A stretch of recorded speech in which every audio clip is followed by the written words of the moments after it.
This world used to be beautiful, full of life, full of hopes and dreams. Now, it is but an abandoned wasteland where groups of scavengers try their best to survive. But this group was different. It was a group of people who found comfort in each other, creating a strong bond. There was Sarah, who was told by her father ever since she was young that she needed to become a doctor. Sarah never felt like she had the freedom to choose her own path and resented her father for it, until the day she lost him when the world burned. Armageddon, they called it. Others revert to it as Judgment Day, Rapture, or Doomsday. Sarah would give anything to wind back time and see her father again.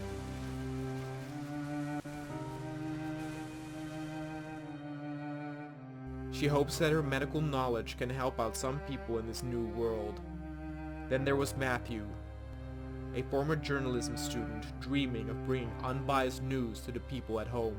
He followed the developments leading up to the incident closely, but still doesn't know who is to blame. Who fired first? Russia? China? The US? Everyone played a part in it. No one was prepared. In the blink of an eye, thousands were wiped out by the bombs, leaving nothing but decay and death.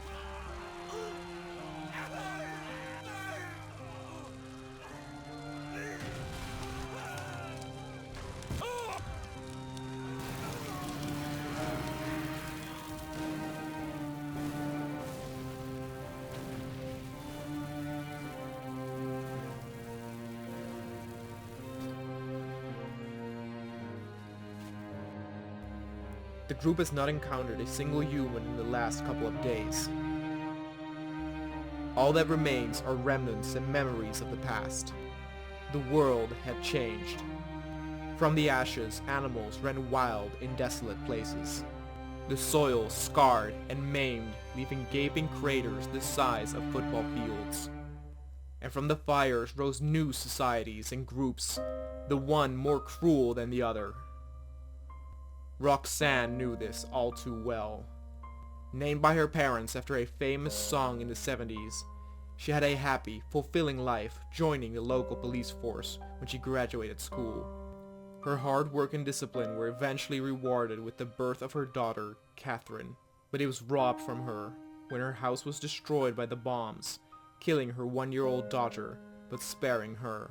Roxanne's police training and strict attitude makes her a natural-born leader for the group.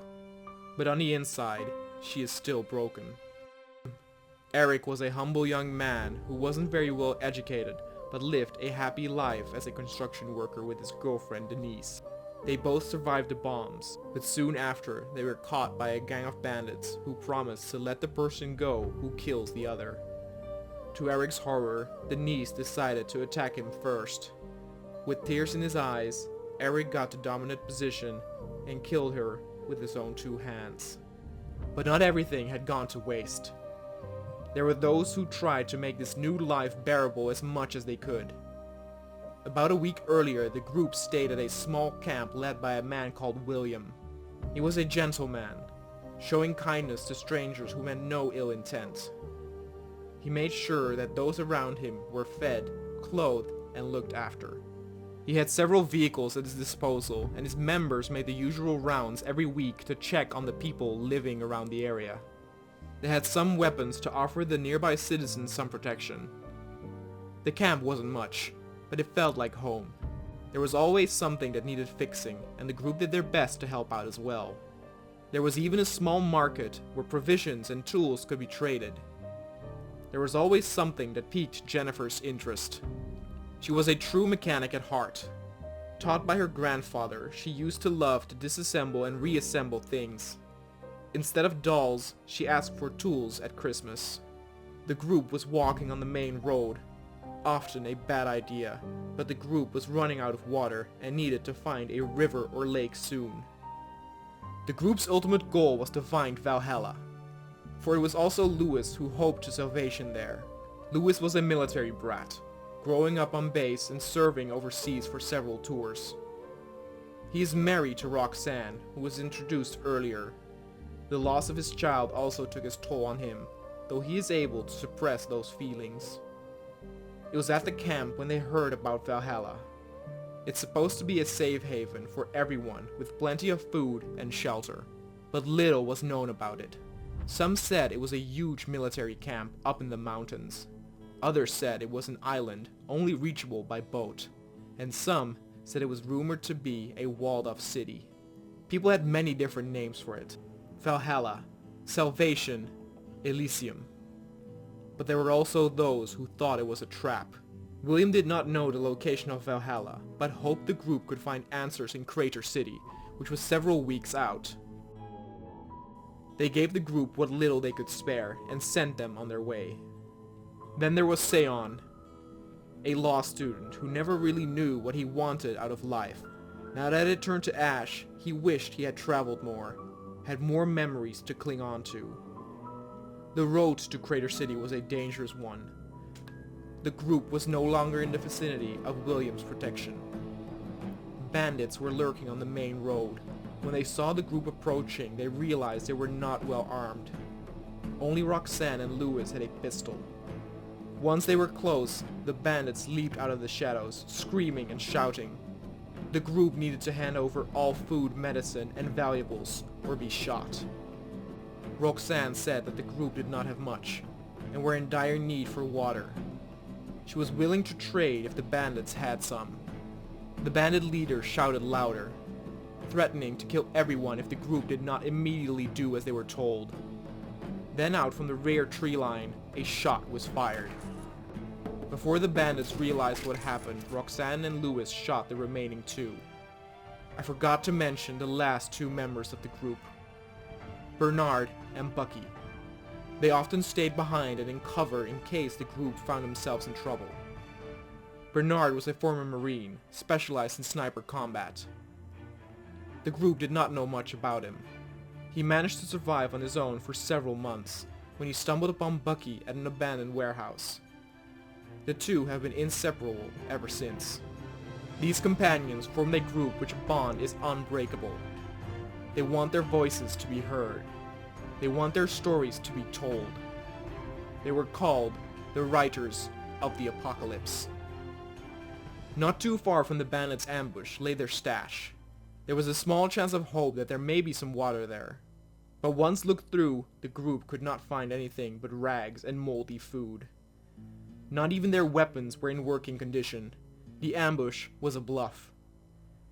The three bandits might have even been in a more desperate situation than the group was.